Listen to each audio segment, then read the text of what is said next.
Então, assim, um chamado na sua vida.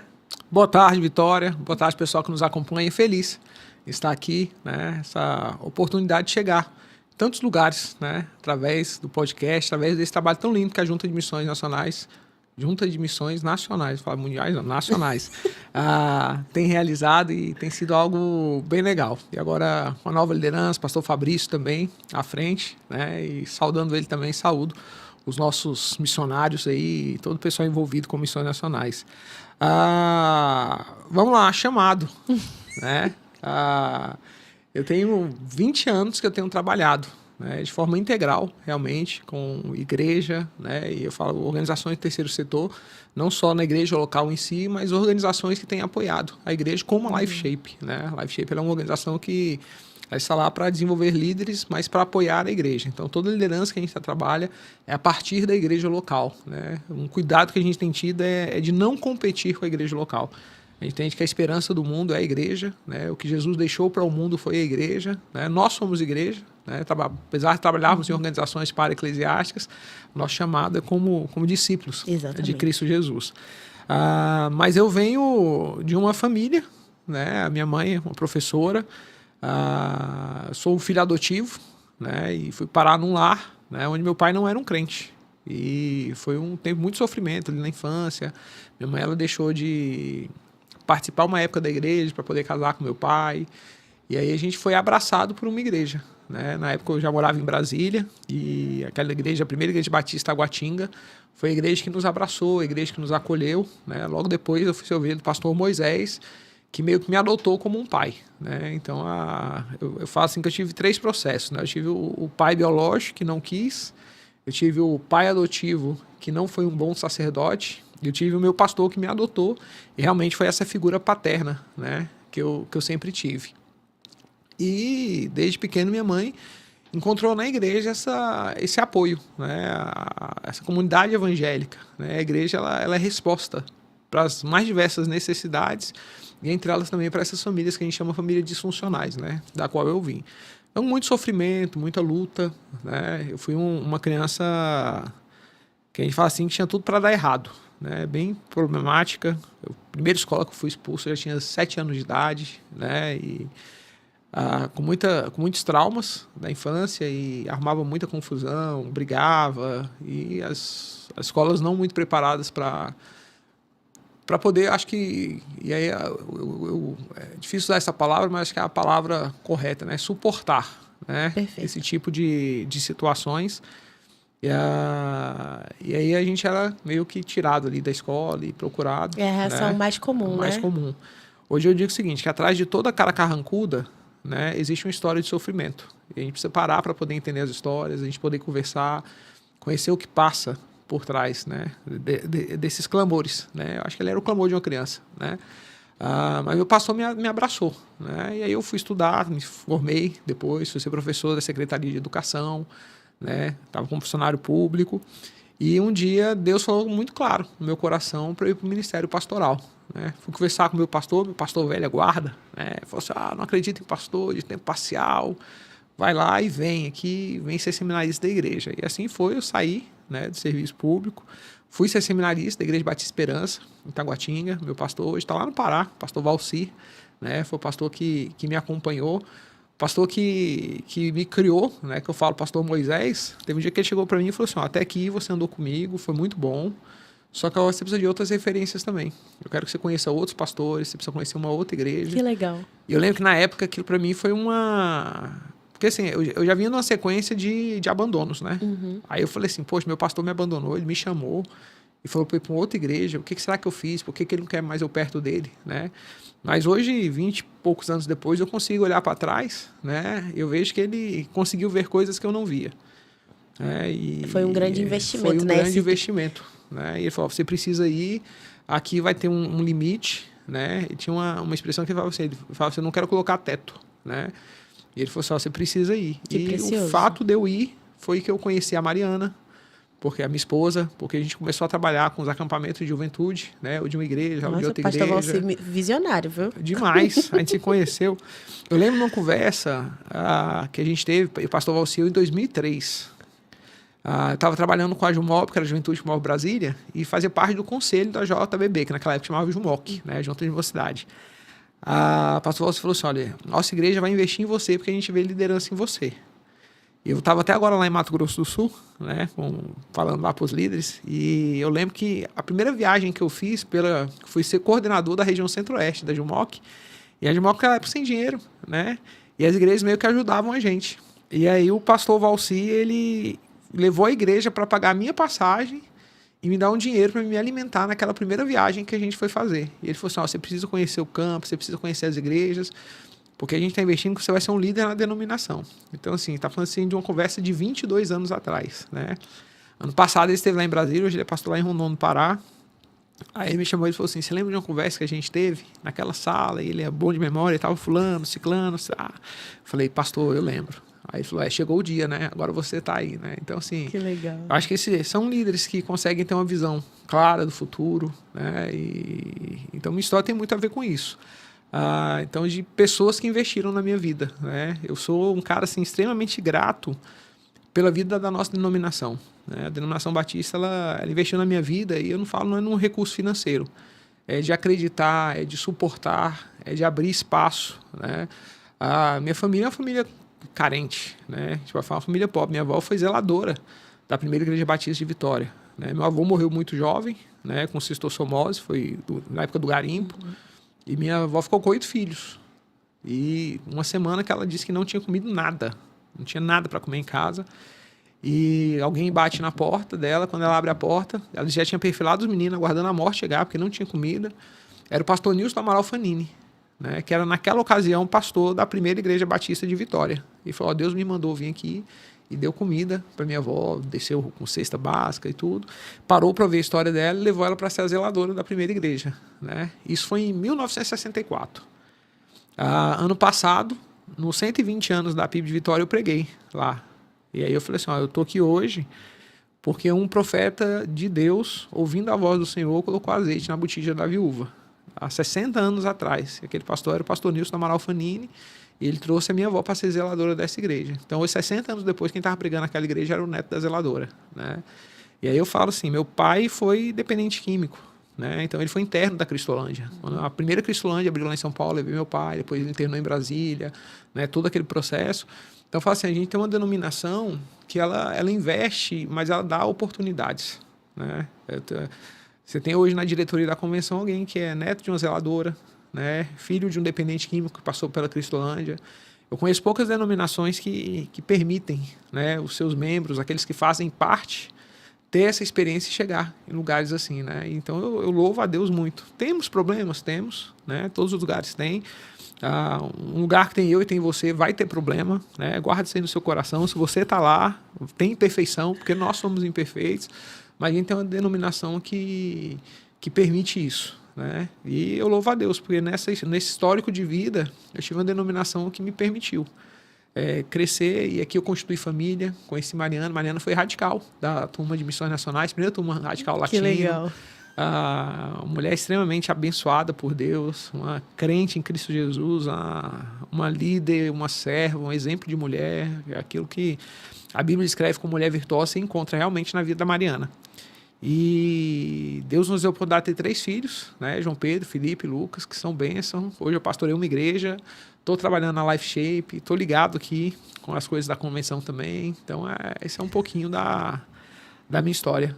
Que legal, pastor. E aí, nessa caminhada desafiadora, né, mas que alguém investiu, olhou, falou assim, vamos investir na sua vida, uma igreja que investiu, não só na sua vida, né, mas na vida da sua família. Em que momento surgiu a paixão pela liderança ou a direção de que você trabalharia ajudando na formação de outros líderes? Na Life Shape, a gente pergunta assim, se a gente faz o que é liderança, né? O que é um líder, né? A gente fala que um líder é alguém que carrega no coração um desejo inabalável por servir, né? Líderes servem.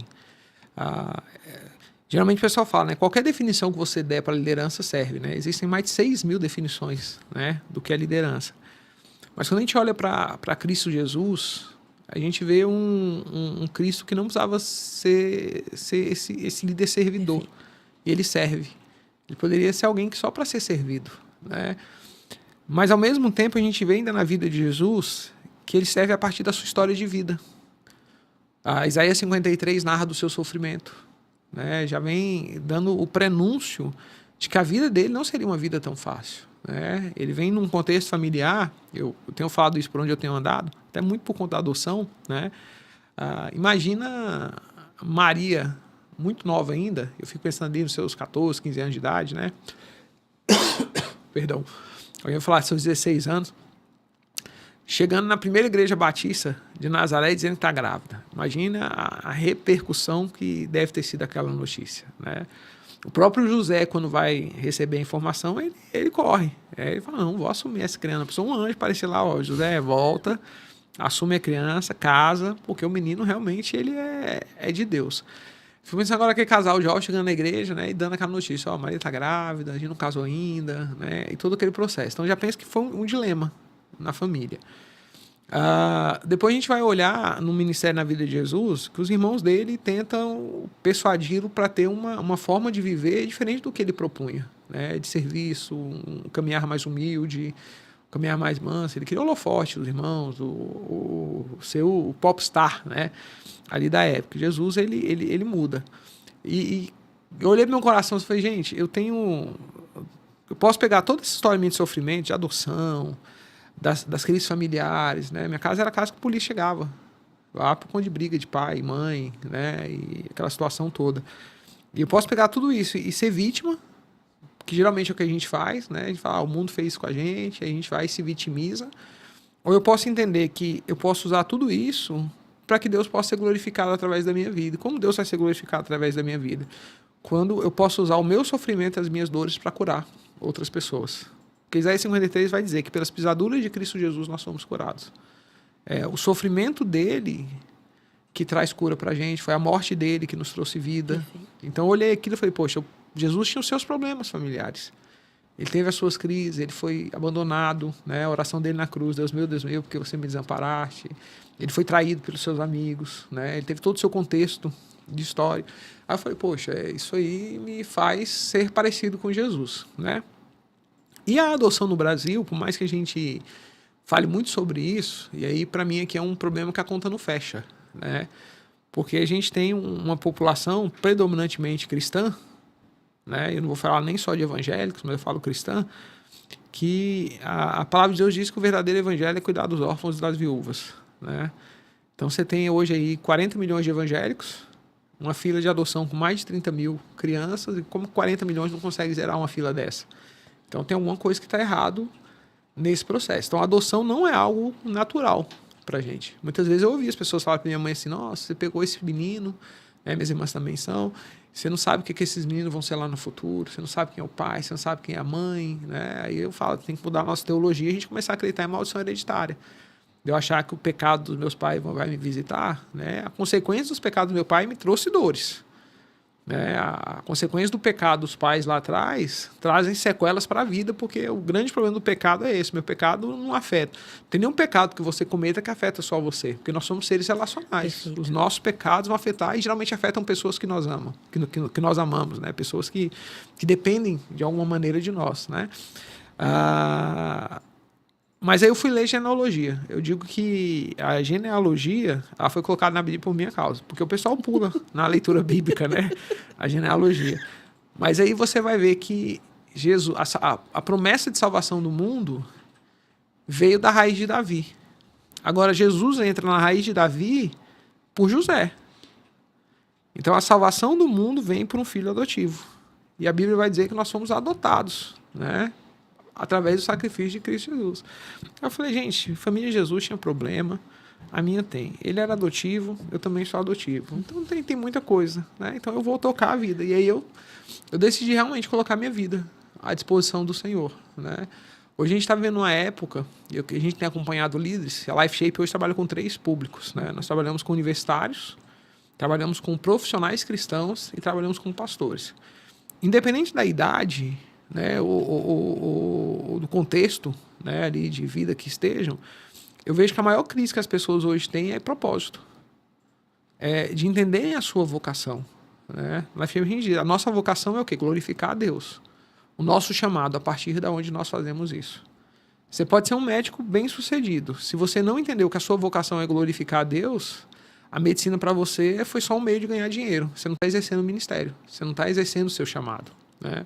Eu não falo que chamado é só quem está no ministério pastoral, quem vai para o campo missionário, quem está servindo a uma igreja local de forma integral. Não, nós somos seres integrais. Né? E quando eu comecei a ter essa compreensão, aí eu falei assim, agora a gente pode ajudar outras pessoas. E aí foi o que eu falo, quando eu entendi o meu propósito. Propósito, o porquê Deus me chamou.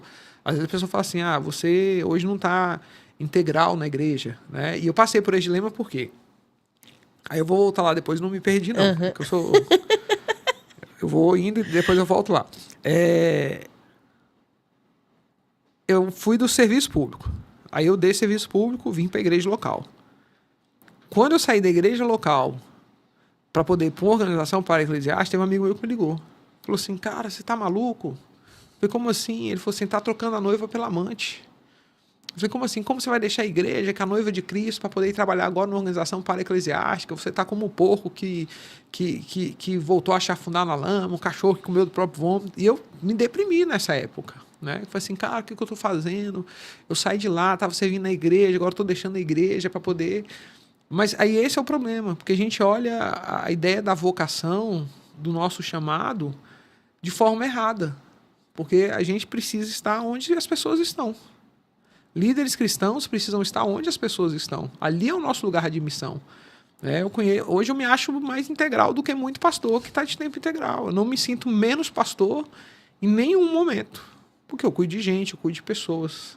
Eu cuido daquilo que Deus ama, que são pessoas, cuido do coração de líderes.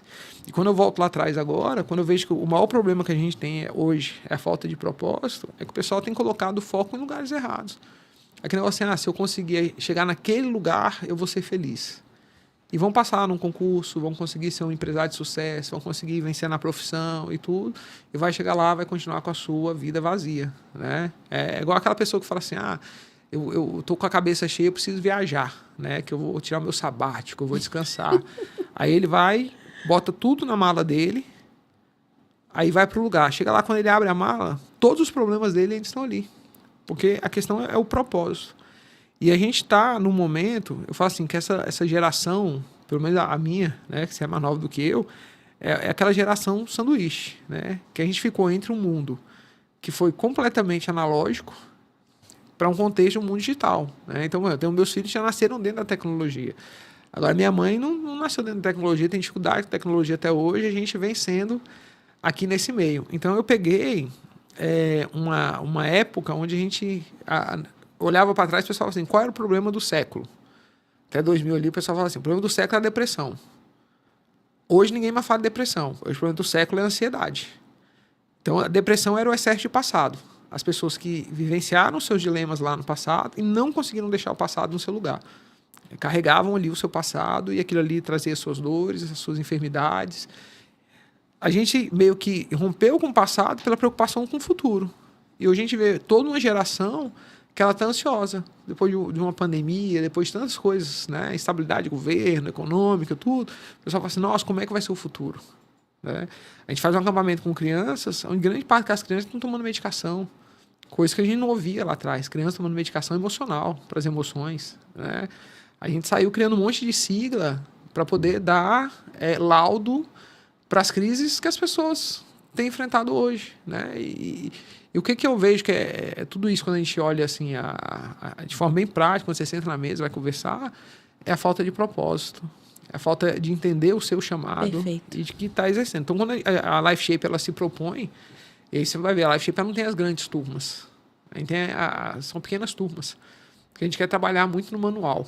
A gente entende que há beleza no sentar na mesa, há beleza no compartilhar histórias, a beleza é a gente construir algo em conjunto. Né? Então, quando eu vi isso na Life Shape, eu falei, poxa, aqui é um bom lugar para poder servir. Né? E a Life Shape é interdenominacional, então você trabalha com... Eu sou batistão, assim, eu gosto da minha denominação, né? Mas eu entendo que existe vida lá fora. Perfeito. Né? O reino de Deus, e Deus chamou a gente para construir um reino, não castelos. Né? Então, se placa de igreja fosse boa, eu ficava do lado de dentro, ficava do lado de fora. Né? E eu tenho visto Deus usar gente muito boa em vários lugares. Amém. E para mim tem sido cada vez mais assim gratificante poder fazer parte daquilo que Deus tem feito no mundo. Né? É interessante pensar que existe uma liderança, existe um estilo de liderança sem Jesus, né? A liderança que a gente vê no mundo e uma liderança vinda de Jesus, com uma liderança que eu costumo dizer que é completamente contrário de uma liderança que a gente enxerga fora dos padrões de Jesus. E aí eu me recordo de uma história da Bíblia que é do rei Josias.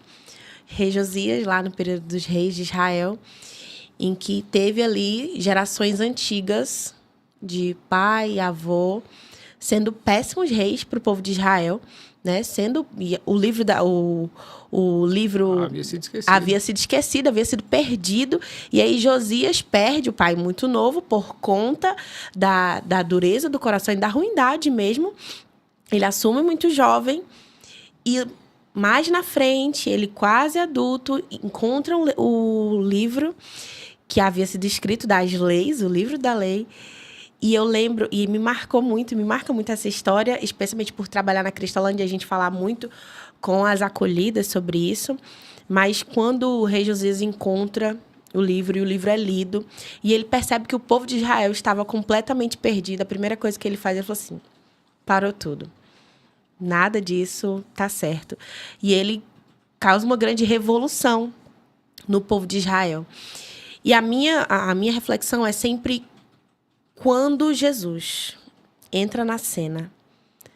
Não importa quem você tenha sido. Jesus muda a nossa forma de pensar. E isso também está ligado à forma como você lidera. Isso também está ligado à forma como você age.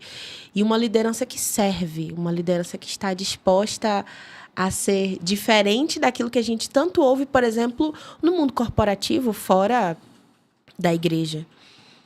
E que é um padrão de Jesus. É um padrão de liderança de Jesus, que transforma a realidade de alguém e que fala assim, olha, a liderança é por meio do serviço. O povo esperava, por exemplo, quando Jesus veio, esperava um líder político. Sim. E Jesus não tinha nada daquilo que as pessoas esperavam. Pegando esse gancho de Josias aí, a gente pode dizer o seguinte, quando Jesus chega, ele quebra os altares. Quebra.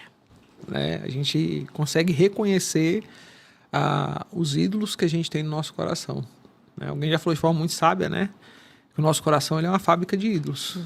Né? E quando a gente tem um encontro com Jesus, aí, por que a liderança servidora não é a norma? Né? Porque a forma que o pessoal hoje vende, né? A ideia, quem está num egocentrismo, né? Muito grande e correndo, é a ideia de que eu vou usar as pessoas para poder alcançar meu objetivo.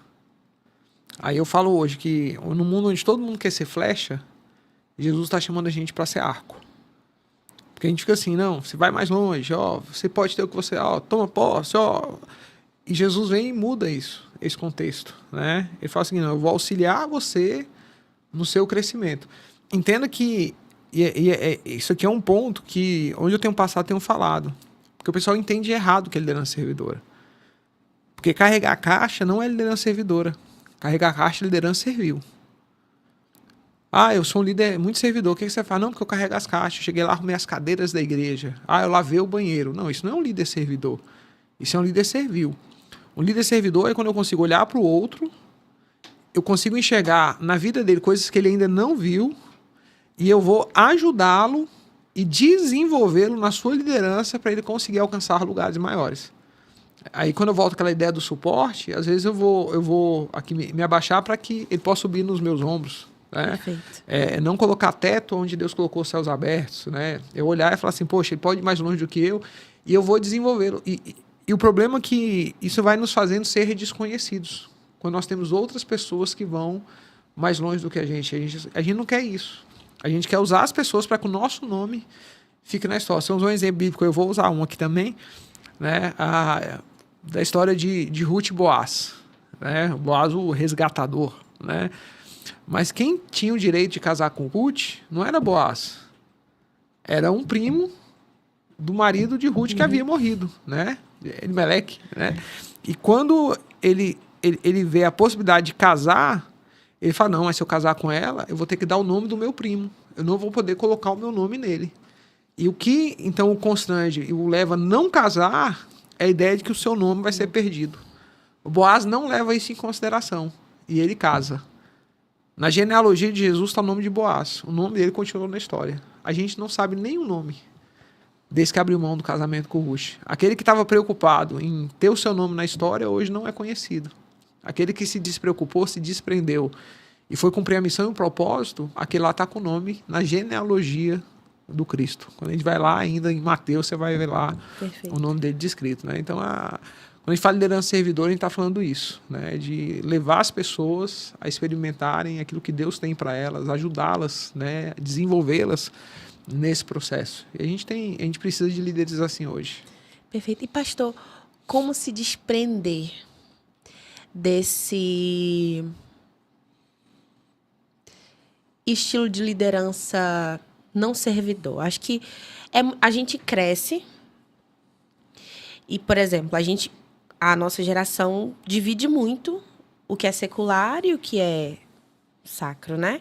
Vou chamar de sacro, de sagrado. Então, a gente se prepara para ser líder fora da igreja, na nossa empresa. E isso, às vezes, interfere na nossa aprender sobre a liderança servidora. Porque, por exemplo, é muito difícil a gente encontrar, e eu acho que quando a gente fala, por exemplo, pastor Valci, que teve uma visão de liderança incrível, que falou assim, eu não dou conta mais de dar suporte a você, porque entendia que existia ali um nível acima que a outra pessoa precisaria assumir. E para isso é necessário muita humildade, né? Então, como que a gente se desprende desse estilo de liderança mundano? Vou chamar de mundano, mas acho que dá para entender o que eu estou querendo dizer. Um estilo de liderança anticristão. Anticristão, perfeito. Anticristão, porque ele não vê Cristo nele, né? É deixando Cristo reinar no coração da gente, né? Quando Paulo ele vai escrever a igreja em Éfeso, né? Ele coloca ali quais são as virtudes que nós devemos carregar, né? Para o cumprimento da nossa vocação. Os 3 primeiros capítulos ali, ele fala de doutrina, né? Ele vai falar sobre o preço que foi pago, que nós nos tornamos filhos pelo sacrifício de Cristo Jesus, que nós somos, o povo foi comprado antes mesmo da fundação do mundo. Ele vem trazendo toda a doutrina. Aí ele vira a partir do capítulo 4, 5, 6, ele vai falar agora qual é a prática, né? Agora que vocês sabem o preço que foi pago, agora que vocês sabem o que foi feito, agora vocês vão aprender a viver do modo digno da vocação de vocês. Ele vai trabalhar sobre humildade, ele vai trabalhar mansidão, e ele vem trabalhando pontos ali que no meu coração e no seu coração, eles são gritantes se a gente trabalhar com isso. Porque o nosso coração ele é orgulhoso, a gente é soberbo, a gente tem dificuldade de dar a segunda face, a gente tem dificuldade de tomar o prejuízo, a gente tem dificuldade A grande verdade é que a gente tem uma dificuldade muito grande de se alegrar com a vitória do outro. Principalmente porque a gente se acha merecedor. A gente olha e às vezes quem se projeta, às vezes sabe menos do que a gente. Às vezes se esforçou menos. E a gente fala, poxa, mas eu fiz tanto. E a gente começa a achar que a gente vai ter alguma coisa por merecimento. E a gente perde a noção da graça.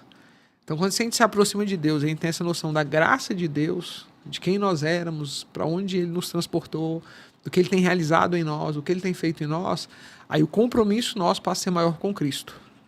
Aí aqui, para mim, um bom exemplo de liderança é João Batista. Para mim, João Batista, ele tinha consciência de quem ele era e ele tinha consciência de quem Cristo é. Acho que talvez uma palavra boa para a gente colocar aqui é assim, nós precisamos ser do tamanho certo. Tamanho certo. Né? Quando João Batista está lá no ministério dele, pessoa batizando, ele duro o discurso, né? A pessoa se arrependendo, ele, olha, vou batizar você, batizando. Chega um momento que ele batiza Jesus. E aí ele vê o pessoal que estava o seguindo, agora seguindo Jesus. E a Bíblia não diz que ele fica entristecido, né? Mas tem um grupo que chega lá e fala assim, olha, João, aquele lá que é seu primo, que veio aqui, o pessoal agora está seguindo ele, está abandonando você. Qual é a palavra dele? Ele diz o seguinte, eu sou apenas amigo do noivo. E não tem nada que deixe o amigo do noivo mais feliz do que entregar a noiva para o noivo. A gente tem que ter a consciência que a gente é amigo do noivo. né? Que a gente está aqui para poder realizar uma obra que é maior do que a gente, né? Aquela corrida de bastão. Hoje Deus está nos usando e a gente tem que ter a consciência que se a gente perde a utilidade nesse processo, né? Judas perdeu isso. Ele perde o seu coração, né? Judas ele se matou antes, né? A corda ali, o pular do precipício, né? A gente vai ter dizendo que ele se jogou, né? No precipício. A morte dele veio antes. Com atitudes que ele tinha tomado, né? O isolamento, né? A quebra do relacionamento com o Senhor, a traição. E às vezes a gente vai quebrando tudo isso. A gente fala assim, ele se perdeu. Não, ele já estava perdido. Né? Aquilo ali culminou a revelação de quem ele era. João Batista, né, ele fala, sou amigo do noivo. Né? Acho que é essa consciência que nós precisamos ter. Nós somos amigos do noivo. E a gente, para não ouvir aquela expressão que Pedro, quando vão eleger Matias, disse, que outro tome o seu lugar. A obra de Deus ela vai andar melhor com a gente. Mas ela não vai deixar de acontecer se nós não estivermos dispostos a fazer. Porque a obra é de Deus. Né? Ela é santa, né? Como já disse Luiz Carvalho, e ela vai continuar. Né? E para a gente é privilégio fazer parte. Que legal. E isso, você falando, me lembrou muito do meu processo. Né? E eu acho que é importante falar que ninguém está pronto para nada. Eu lembro que quando o Senhor me chamou para o campo, eu era um potencial líder na minha igreja, ainda muito nova, mas eu via a necessidade de muitas coisas e estava disponível para fazer. E eu lembro que eu me questionei quando eu vim para o campo, falei assim, quem vai ficar no meu lugar? Eu tive essa audácia, pastor, de falar assim, mas quem vai assumir o meu lugar? E quando eu saí, pessoas bem melhores que eu assumiram e fizeram um trabalho muito melhor do que eu. E ali meu coração foi muito quebrado, assim, por Deus. De entender que precisava que fosse feito. Não importa se era eu, se era outra pessoa. E a outra pessoa que chegou fez ainda melhor do que eu, no lugar que eu estava. E ali eu entendi e falei assim, Deus não precisa do meu serviço. Ele vai fazer com que as coisas sejam feitas por quem Ele quiser. E esse é um passo muito importante na minha caminhada de liderança. De perceber que, na verdade, eu não tinha capacidade. E aí, recebi, assim... Tive um líder muito especial no campo missionário, o pastor Rafael, na Cristolândia. E ele olhava para mim e ele falava assim, Vitória, você vai fazer tal coisa. Eu falei assim, pastor, não vou. Eu não tenho capacidade. E ele enxergava em mim coisas que eu não via. E ele falava assim, eu estou fazendo isso, eu nunca mais, não consigo esquecer essa frase. Mas ele falou assim, eu faço isso para que você seja uma líder melhor do que eu. Eu quero que você seja melhor do que eu. Eu quero que você faça mais. Eu quero que você vá além. E aquilo me constrangia. E me levava para mais perto de Deus. E como foi importante caminhar com ele, com Joyce, a esposa, sua esposa, que é assim muito querida, e aprender sobre liderança com eles. E uma liderança que era realmente servidora. E que enxergava coisas onde a gente não enxergava. Mas fruto de muito relacionamento com Deus. Acho que uma coisa que eu aprendi muito com a liderança deles foi o relacionamento com Deus, que eu acho que é primordial para se ser um bom líder. Né? E isso marcou a minha vida. Eu tive 2 líderes assim, 2 pastores, né? Que, exemplo que você falou, né, foram extremamente importantes para mim. Quando eu fui assumir a Juventude Batista de Brasília, né, foi na época que eu estava tendo uma cruzada com o Sam Tippett e tudo, eu fui ajudar na coordenação, e aquele pastor me indicou tanto para assumir a frente, né, e estar na coordenação da cruzada também. Eu falei, não dou conta não. Aí ele falou assim, você acredita em mim? Eu falei, no senhor acredito.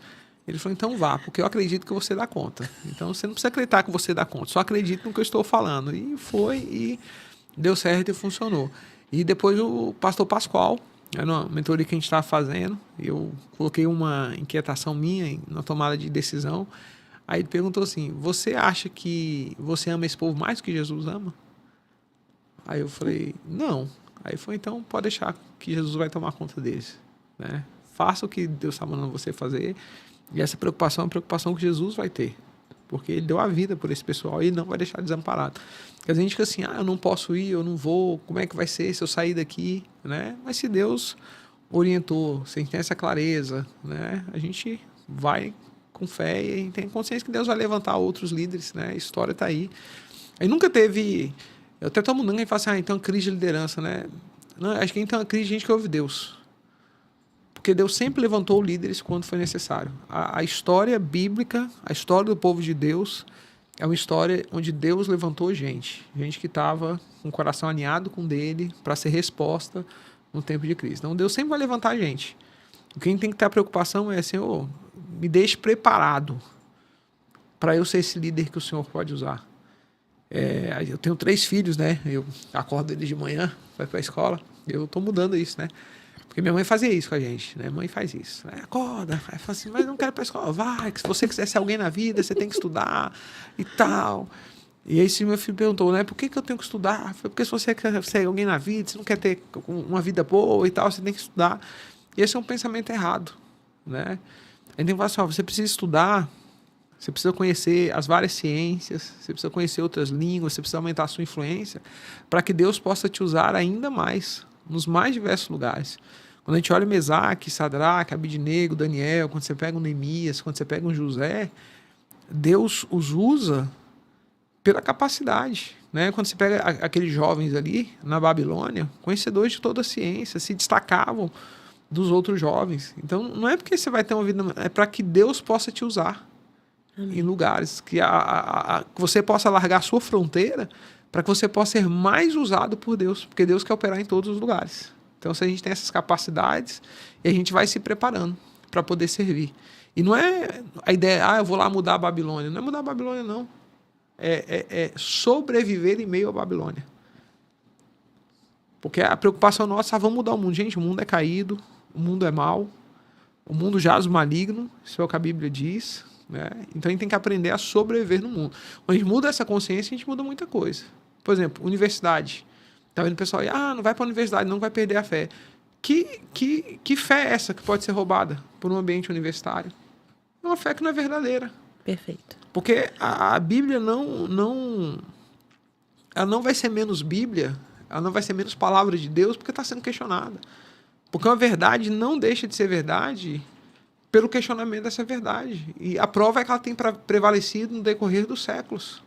Ela continua viva. E ela é viva porque ela é palavra de Deus. Então ela vai permanecer. A gente pode questionar o quanto quiser. Ela vai continuar sendo a verdade. O que a gente precisa trabalhar no nosso coração é para que o nosso coração possa se inclinar diante da verdade. Igual João Madureira, que ele diz o seguinte, quando que a gente sai vencedor, né, de uma batalha contra Deus? Né? Jacó nos mostra esse exemplo.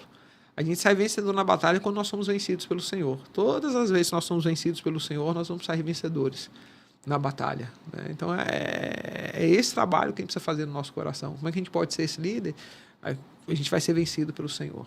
A gente vai ser vencido no nosso orgulho, a gente vai ser vencido na nossa soberba, a gente vai ser vencido nos nossos achismos, a gente vai ser vencido na maneira que a gente tem de ver o mundo. Eu brinco lá, tem um seminário lá na igreja, o Pedro, que ontem está falando disso. Eu falo assim, tem muita coisa que eu sou a favor, mas a Bíblia é contra. Então, se a Bíblia é contra, aí eu vou seguir o que a Bíblia diz. Tem coisa que eu quero.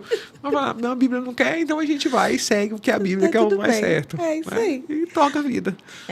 Você trouxe uma fala sobre como acorda seus filhos, e isso me fez perceber que a liderança anticristã é muito infiltrada, né, na nossa vida rotineira. O fato de, por exemplo, a gente preparar os nossos filhos para serem grandes pessoas. Estude porque você precisa ser uma grande pessoa. Eu dei aula na Secretaria, Vitória, de Educação, né, para jovens. Uhum. Eu fiz um questionário uma vez com esses jovens, né, perspectiva de vida, mundo, família, emprego, tal, aquele negócio todo. Era um questionário com 50 perguntas. Aquela escola ali, grande parte não cristãos, ou com cristãos, mas, né, ali a maioria não professa e tudo. Peguei o mesmo questionário e apliquei para os jovens da minha igreja quando eu fui pastor de juventude. E eu achei interessante porque as respostas eram as mesmas. E eu falei, gente, os ídolos do coração dos meus jovens, que estão aqui dentro da igreja, são os mesmos ídolos das pessoas que estão lá fora. Aí a gente fala assim, a igreja, ela... Por que a gente não tem crise? Por que não tem perseguição? Porque os nossos deuses são os mesmos. A gente não causa aquele sentimento das pessoas, que a Bíblia diz que nós somos o bom perfume de Cristo. Para quem tem Cristo Jesus, tem cheiro de vida. Para quem não tem, é cheiro de morte. A pergunta é, qual é o perfume que a gente tem exalado? Alguém fala assim, quando a igreja for perseguida, ela vai ser melhor. Não, quando a igreja for melhor, ela vai ser perseguida. Porque quando a gente pega o sermão ali da montanha, as bem-aventuranças, diz o seguinte, olha, ele termina dizendo o seguinte, olha, que bem-aventurados, felizes, vocês serão quando forem perseguidos por causa do meu nome. Mas ele coloca lá os humildes de coração, os pacificadores. Mas aí a gente foi rompendo, né? O fome e sede de justiça. A gente não tem fome e sede de justiça. A gente não procura o viver o ambiente de paz. A gente não carrega essa humildade no coração. Então, quando a gente vai olhar isso aí os nossos deuses se confundem com os deuses do mundo. Então, não tem por que as pessoas olharem para a gente e falarem assim, olha, a gente está tendo problema com eles. Não, porque os desejos são os mesmos, né? Então, se a gente cultua os mesmos deuses, né? Porque não é o que eu falo aqui, né? É aquilo que eu expresso aqui no coração. Né? Cantar com os lábios é fácil, né? Crer com o coração é diferente, né? Eu falo assim, e daqui a pouco vai estar na conferência teológica, né?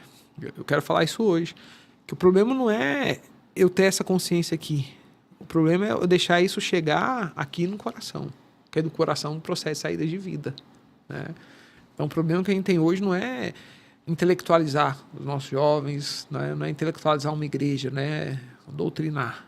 O que a gente tem dificuldade hoje é de tornar essas pessoas realmente discípulos de Cristo Jesus.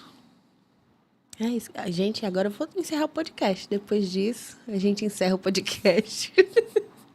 Mas, pastor, já são quase uma hora a gente batendo papo aqui. Quase uma horinha. Muito. Batendo papo bom. Dá pra ficar muito tempo. Gente, dá pra ficar muito tempo. Aqui vocês não têm noção. Acho que vocês que acompanham devem sentir essa mesma coisa. O papo flui muito rápido, né? Passa muito rápido. Mas eu quero saber agora, pastor, sobre a Life Shape, né? Como que ela surgiu na sua vida, qual a proposta. Você já falou algumas poucas coisas sobre ela, mas eu quero saber mais, a gente quer saber mais sobre ela. A Life Shape, ela é fruto de um sonho de um casal. Pastor John e Trude, né? Eles foram um casal de missionários americanos, vieram aqui para o Brasil para servir. Em 1984, né, chegaram aqui no Brasil. Então, era o ano para que eu nasci em dezembro de 83. Né, e eles chegaram aqui para serviram o nosso povo mais de 10 anos aqui no Brasil. Um coração assim, extremamente amoroso. Tem gente assim, que tem cheiro de Deus. E esse casal, eles têm cheiro de Deus. Né? Eles têm 2 filhos nascidos aqui no Brasil, plantaram uma igreja aqui no Rio de Janeiro, plantaram uma outra igreja em Brasília, e eles foram trabalhar na época na antiga junta de Richmond, né? Hoje é a AMB. E durante o período que eles estavam aqui, eles desenvolveram um projeto que chamava Larum Shape Center, que era um orfanato, que trabalhava com crianças, né? Voltaram para os Estados Unidos, né? O orfanato acabou não dando continuidade com o tempo, mas Deus colocou no coração deles esse desejo de desenvolver líderes. Eles são apaixonados por jovens, eles são apaixonados por igreja. Eu falo assim, eles amam aquilo que Cristo Jesus ama. Né? Eu acho que eles vêm assim, tem aquele... O amor de Cristo Jesus está lá, o amor deles também está lá. E aí a Life Shape surge assim, né? No desejo desse casal de ser resposta à igreja. O pastor John falava que o desejo dele era... Iniciou... Né? Ele com uma frase, né? O propósito dele é fazer as pessoas se tornarem discípulos de Cristo Jesus e glorificarem o nome de Jesus. Então, o investimento deles tem sido nisso. Então, quando a gente veio para a Life Shape, cheguei na Life Shape, vai fazer 9 anos agora, vim como diretor de projetos na época, foi para desenhar um projeto, né? Com trabalho com universitários. Aí depois a gente começou a trabalhar com pastores, começamos a trabalhar com os profissionais cristãos. E o nosso trabalho é esse, de mostrar para essas pessoas o seguinte, olha, nossa vocação é glorificar a Deus. O nosso chamado, a partir de onde nós estamos. Você está na faculdade, vejo o pessoal falar assim, medo da faculdade. Gente, é a faculdade que está com medo da gente. Eles tinham falado assim, aqueles que estão alvoroçando o mundo chegaram até aqui. A gente está com medo, não. É eles que tinham que estar com medo. A gente era para estar tendo as grandes discussões. Franz Schaeffer diz que as trevas brilham, né? As trevas elas vão brilhar onde a luz deixou de brilhar, né? As trevas encontram espaço onde a luz deixou de brilhar. A gente fala assim, a educação foi tomada. Não, a gente abriu mão da educação. A arte foi tomada. Não, a gente abriu mão da arte. Porque no dia que a igreja ela entender que ela pode ocupar as áreas de influência, que nós somos sal, que nós somos luz, que nós somos seres em transformação, que nós não temos uma mensagem, nós temos a mensagem. A gente não é profeta do caos, a gente é profeta da esperança. A gente tem uma palavra que os corações anseiam. E se a gente ocupa esses lugares, e é isso que a gente trabalha na vida dos profissionais, esses lugares vão ser transformados pelo poder de Deus que opera em nós. Né? Pastores. A gente precisa cuidar do coração dos pastores. A gente fala, eles são gerentes da lojinha. Né? Se a gente, cuidar do coração de quem cuida. Né? Então, esse tem sido o nosso desafio ali. Então, a LifeShape, quando a gente abraçou esses 3 públicos, a gente viu que a gente trabalha com todo mundo. Pra você ter uma ideia, hoje a gente está tendo programação no LifeShape. Né? Eu vim para cá agora de manhã, amanhã cedo retorno para lá. A gente está tendo treinamento dos nossos professores. A gente está com mais de 40 docentes ali agora da LifeShape sendo treinados dentro do nosso modelo de jornada de liderança. Ao mesmo tempo, recebi a foto que agora a gente está treinando um grupo que vai trabalhar essa semana com 200 crianças num colégio lá em Brasília. Então, a gente fala assim, de mamanda caducando, a gente tem todo mundo dentro da LifeShape, porque a gente está aqui para apoiar a igreja. Né? E essa igreja hoje que ela é multiforme, ela é intergeracional, porque em nenhum momento da história a gente teve 6 gerações convivendo junto. Aí eu falo assim, são 4 gerações, mas já estão apontando na 5ª geração. Aí fala, e a 6ª? A 6ª que a gente não conta, a geração silenciosa.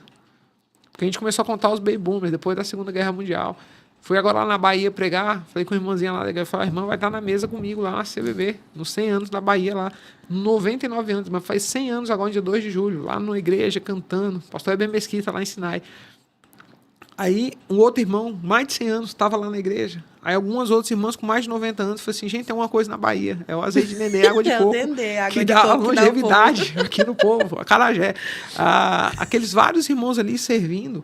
E olha que beleza que a gente tem, gerações. E aí, quando a Bíblia diz, olha uma geração contando a outra geração, os grandes feitos do Senhor, os atos poderosos do Senhor, a gente tem uma beleza que a gente está perdendo isso. Né? E esse ato poderoso que acontece dentro do ambiente eclesiástico das 4 paredes, mas que age também lá fora. Né?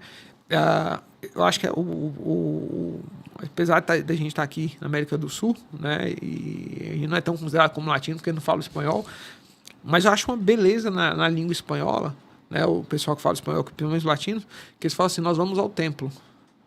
Né? Eles não falam, nós estamos indo para a igreja. Eles falam, nós vamos ao templo, porque nós somos a igreja. A gente às vezes fala assim, vai se arrumar que você tem que ir para a igreja. E a gente vinculou essa ação da igreja às 4 paredes, né? Mas não, nós somos igreja, né? Aonde nós estamos. Então, a LifeShape veio com esse desafio, né? de cultivar discípulos de Cristo Jesus que temam a Deus, glorifiquem o seu nome e fazendo isso, fazendo outras pessoas também se tornarem discípulos. Né? Eu só posso dar aquilo que eu sou. Né? Não tem condição de eu colocar no coração do outro aquilo que eu não tenho.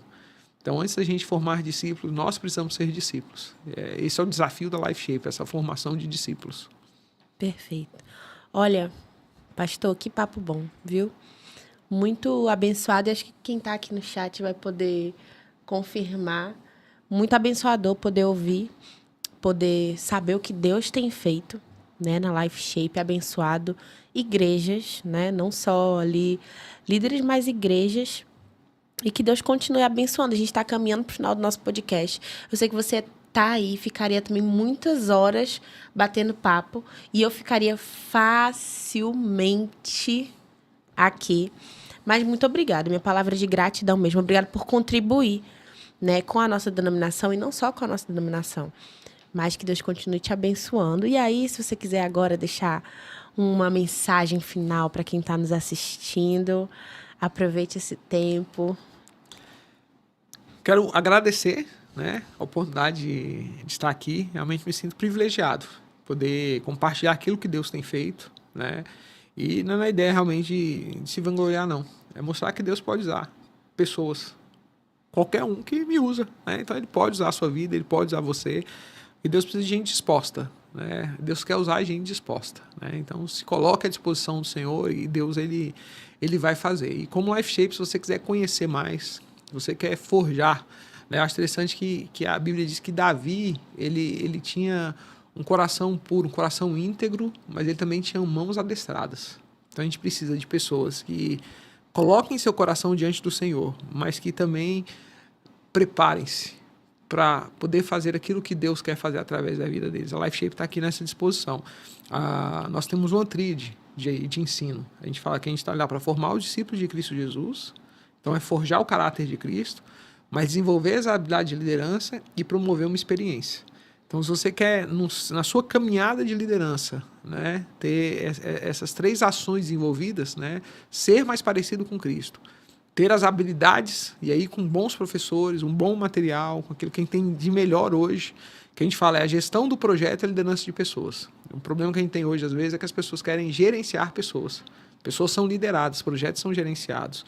E ter uma experiência, eu quero te convidar a conhecer mais a Life Shape, quero me colocar à disposição de a gente poder conversar e ver como a gente pode servir você, servir a sua família, servir a sua igreja. Aproveita e deixa Instagram. Life Shape Brasil, né? Ou lifeshapebrasil.org.br. Você pode também procurar Heber Aleixo no Instagram, Heber@LifeShape, e fica à disposição aí. Inclusive, recomendo os 2, conteúdos muito bons, viu? Tanto da Life Shape como do pastor Heber Aleixo. Acompanhe, só recomendo muito. Mas muito obrigada, pastor. Obrigado, Vitória, por esse tempo. Que Deus te abençoe. Você que está aí nos acompanhando, batendo papo com a gente, então que Deus te abençoe.